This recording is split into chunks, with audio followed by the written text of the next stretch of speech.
Bienvenidos a nuestro curso virtual de Geografía para el nivel preuniversitario. Les saluda el profesor Andy Ortiz Tomasto. El día de hoy vamos a conversar brevemente sobre la atmósfera. A nivel etimológico, la palabra atmósfera proviene de los vocablos atmos, que significa gas, y esfera, que significa esfera. Por lo tanto, solo etimológicamente, atmósfera significa esfera de gas. Pero hay que darle un significado científico, ¿no? Entonces la atmósfera es aquella masa gaseosa que envuelve y protege la Tierra. Esto en color azul es la Tierra. Lo que está a su alrededor, de diferentes colores, viene a ser la atmósfera, que lo está envolviendo y lo está protegiendo de algunos cuerpos celestes que van a tratar de impactar con nuestro planeta. La atmósfera tiene su origen hace aproximadamente unos 4.400 millones de años, cuando se empezó a formar por origen volcánico. Eso quiere decir que los volcanes empiezan a hacer erupción y el gas, el humo que emana de los volcanes se adhiere en la parte alta. Como son menos densos que los otros minerales, los minerales más densos se van quedando en la corteza terrestre y los minerales menos densos se van hacia arriba. Se va formando una atmósfera primitiva. Esa atmósfera primitiva, por acción de la radiación solar, empieza a condensarse, es decir, llueve. Se va formando un océano bastante complejo, y como tú sabes, pues en el agua surge la vida. Lo que surge primero son las algas verdes azuladas. Esas algas empiezan a hacer fotosíntesis, y en el proceso de fotosíntesis se libera oxígeno. Por lo tanto, el oxígeno, al ser menos denso, empieza a ascender y los gases que estaban formando la atmósfera empiezan a descender. Y poco a poco esa atmósfera tiene las características actuales. Es decir, se ha demorado miles de años en desarrollarse esa atmósfera. No es justo que con la acción del hombre se empiece a destruir tan rápidamente, ¿no? Y esa atmósfera existe debido a la gravedad terrestre que la atrae y la mantiene sujeta hacia el centro de la Tierra. De lo contrario, esos gases saldrían expulsados por el universo, ¿no? La energía solar, que le da un constante dinamismo, también es un factor importante de su existencia. ¿Por qué es importante la atmósfera? Primero, porque permite la respiración. Los seres vivos respiran oxígeno y en la atmósfera vamos a encontrar oxígeno. Y si permite la respiración, permite la vida. Así de simple. Permite la propagación del sonido. Y es que en la atmósfera hay partículas que transmiten las ondas sonoras y permite que llegue a tus oídos. Si no ocurriera eso, no se podría escuchar. Permiten la propagación de la luz, y eso es posible gracias a una de las características de la atmósfera, y es que la atmósfera es incolora, no tiene color, porque si tuviera color, vamos a suponer el ejemplo, ¿no?, de la atmósfera fuera de color morado, tú lo que verías no sería las cosas de tu alrededor, verías todo morado, porque está en la atmósfera, pero no tiene color. Otra de sus características es que no tiene olor, no huele. Si de repente sientes un aroma agradable de un perfume, es el perfume el que huele, no la atmósfera. La atmósfera por sí sola no tiene aroma. Es insípida. No intenta probar el aire y no sabe a nada, es algo que ibas en Coyique, o sea, probar puro polvo. Pero después no sabe a nada. Y tiene las características de los gases, tiene elasticidad, tiene movilidad, tiene compresibilidad, entre otros. Además de permitir los vuelos, tanto comerciales como públicos, permite la combustión, y pongo este ejemplo porque seguro han hecho ese experimento cuando eras más pequeño, cuando estabas en primaria, en el cual ponían una vela, luego la cubrían con un vaso boca abajo y la vela inmediatamente se apagaba. ¿Por qué? Porque este vaso, al taparlo, ha reducido la cantidad de oxígeno que tiene la vela para usarlo.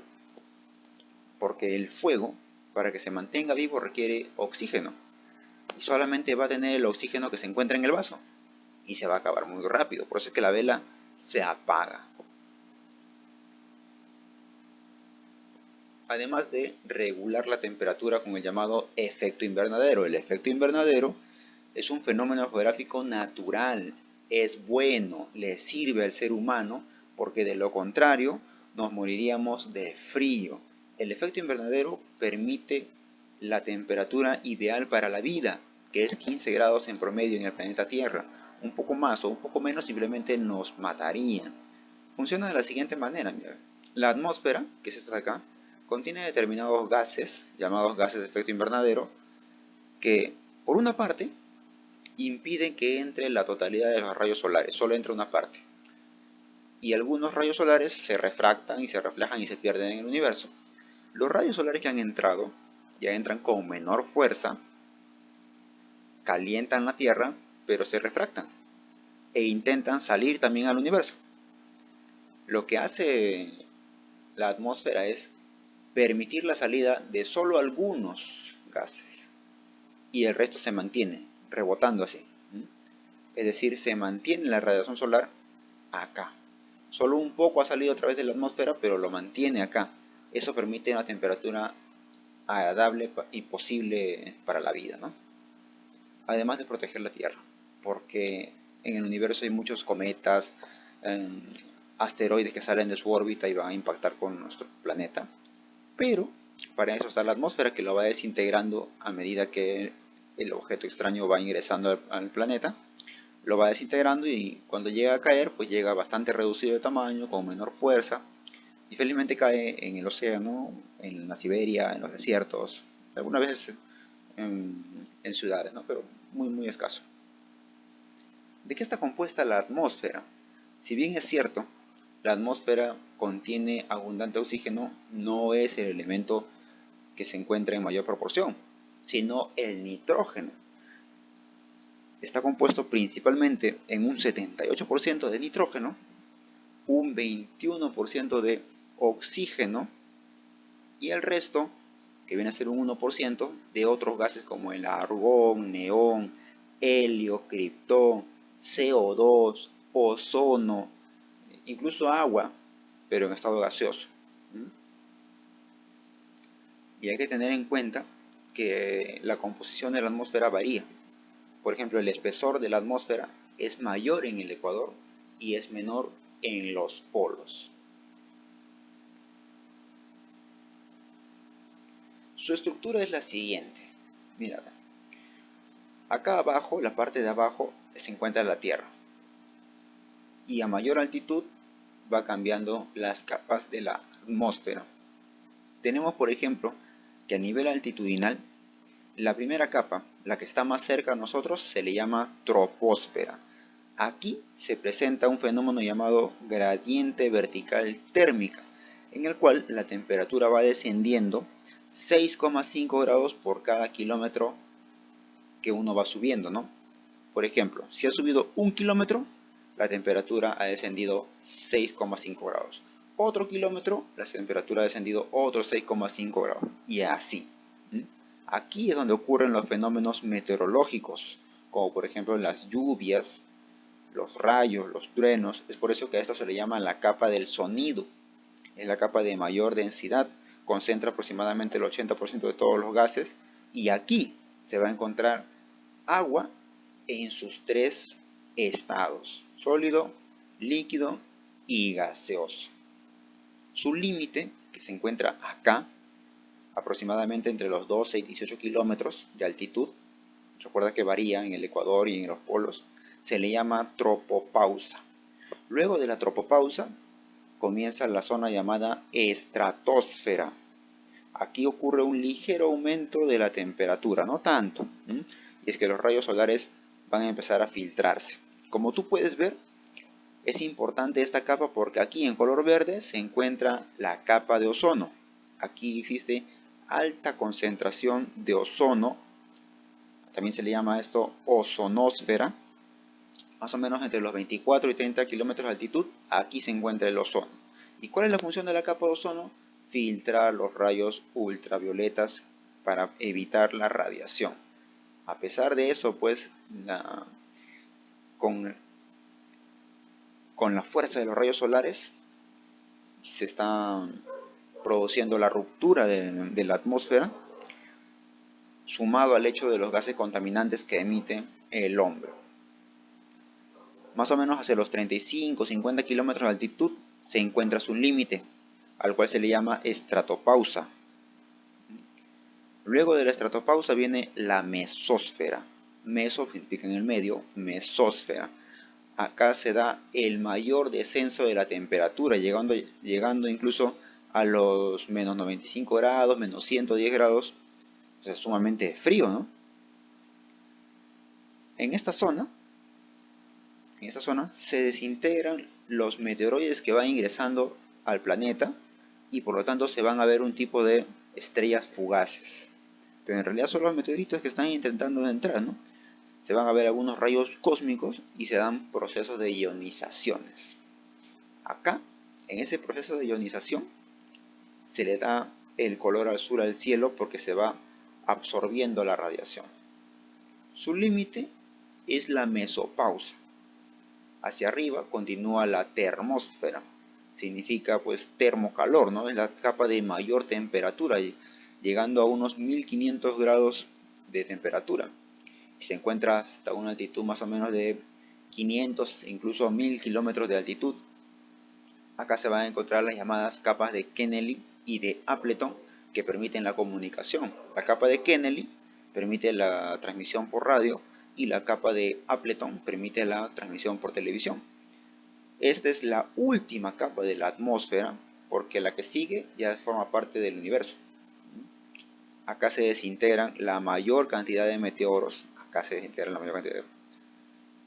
Y forma parte, junto con la exósfera, de la llamada heterosfera, porque tiene diferente composición de gases. Su composición de gases es muy variable, abunda el hidrógeno y el helio, tanto en la termósfera como en la exósfera, mientras que en la troposfera, la estratosfera y la mesósfera, conocidas como homósfera, tiene una composición homogénea, donde se encuentran los gases pesados como el nitrógeno y el oxígeno.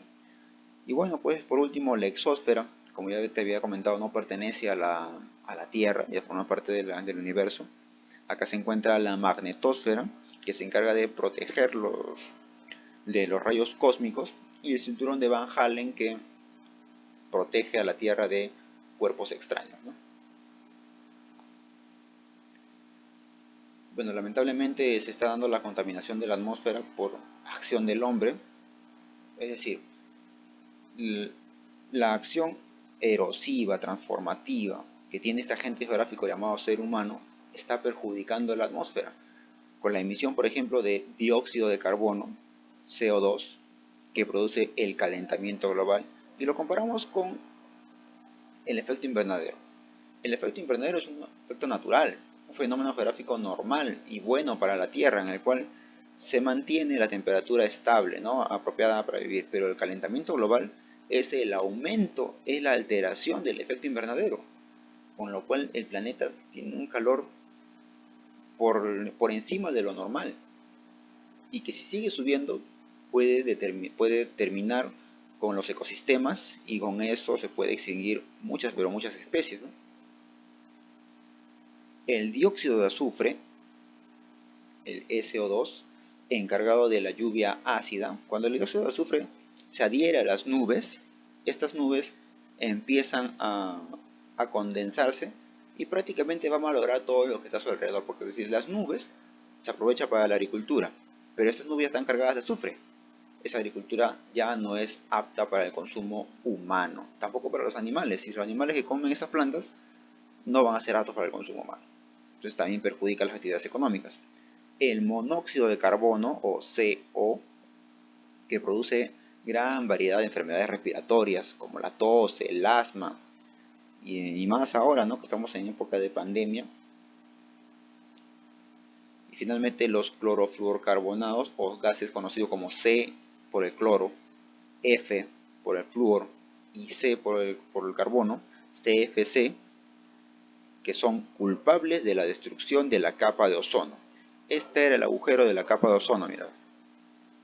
Todo esto. Y claro, esto es una imagen, una fotografía, pues satelital, ¿no?, comparativa, digital todavía. Hacia el año 2010, esta parte de la atmósfera en la Antártida se había debilitado, estaba sumamente débil, porque todos los gases contaminantes que se producían en Estados Unidos, Europa, China, India, Europa del Norte, Rusia, iban a parar a esta zona, y la Antártida era el principal perjudicado. Con el debilitamiento de la capa de ozono, los rayos solares entran con más fuerza. Por lo tanto, los bloques de hielo se derriten, los ecosistemas se deterioran, y la Antártida, llamado continente de la paz, iba a ser un foco de guerra. Por lo tanto, se comprometieron las naciones a través de los distintos protocolos, a través de la conferencia de las partes, reuniones por el cambio climático, contra el calentamiento global, y pues se comprometieron a reducir su emisión de gases contaminantes, todos estos gases de acá, dióxido de carbono, dióxido de azufre, etc. Y hacia el año 2017 se ha notado que ese debilitamiento de la capa de ozono está subsanándose. Es decir, nuestra capa de ozono está regenerándose a ritmo acelerado. Claro que sí, todos los países contribuyeron, menos el país más industrializado del mundo, en esa época, Estados Unidos. Se negó rotundamente y siguió produciendo, ¿no? Solamente dejando de producir el 5%, ¿eh? El 5% de toda su producción, conseguimos esto. Y es que la actividad industrial es importante, pero hay que hacerlo con las medidas correctas, ¿no? Para no perjudicar el medio ambiente. A ver, ¿qué dice nuestra autoevaluación? La primera pregunta es: capa de la atmósfera que contiene altas concentraciones de ozono, es decir, O3. La troposfera, la estratosfera, la mesósfera o la termósfera. Ya sabes que la capa de ozono se encuentra más o menos entre los 24 y 30 kilómetros, es decir, se encuentra en la estratosfera. De todos los gases que conforman la atmósfera, ¿cuál de ellos se encuentra en mayor cantidad en nuestra atmósfera? Bueno, oxígeno, helio, nitrógeno e hidrógeno. Tanto el helio como el hidrógeno forman la mayor cantidad de gases de la heterósfera, pero no es lo más abundante. En la homósfera abunda el oxígeno y el nitrógeno, pero ya te he dicho, el oxígeno en un 21% y el nitrógeno en un 78%. ¿Listo? Tienes una tarea pendiente, no te olvides, desarrollalo, practica y estudia mucho y nos encontramos la próxima clase. Hasta luego.